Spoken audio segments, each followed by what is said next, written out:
Congressman, the budget deal that's going on right now, where are things?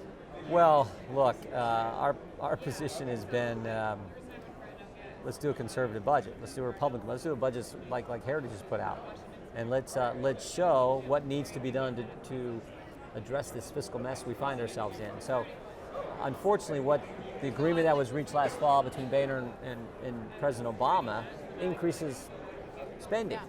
And we're increasing spending at a time where we just heard that the deficit's going up $105 billion, the debt just hit $19 trillion, and we're going to increase spending? But John Boehner's gone. I know President Obama's still around for a few more months. Why do you have to continue to live within that framework? Yeah, we don't think we should, and particularly when 150 Republicans in the House voted against it and the majority of Republican senators voted against it. So we don't think we have to do that. We think we should do a Republican budget, do a conservative budget, put that forward. The argument on the other side will be, well, it'd be tough to do the appropriations process, to actually appropriate the funds for some of those things in government, obviously, that need to be funded, namely the military, but other programs and agencies as well.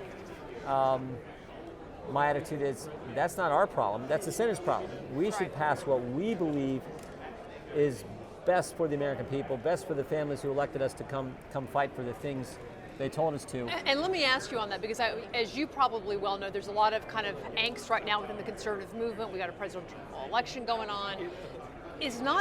Much of what's driving that is the fact that they put Republicans in charge and they haven't seen a lot change. Yeah, exactly. So, all the more reason, in the environment we find ourselves in light of the fact that 150 of us voted against the spending level established last November, why should we affirm that now in the political environment we're in, when the deficit just went up $105 billion and when the debt just hit $19 trillion? That's the fundamental question.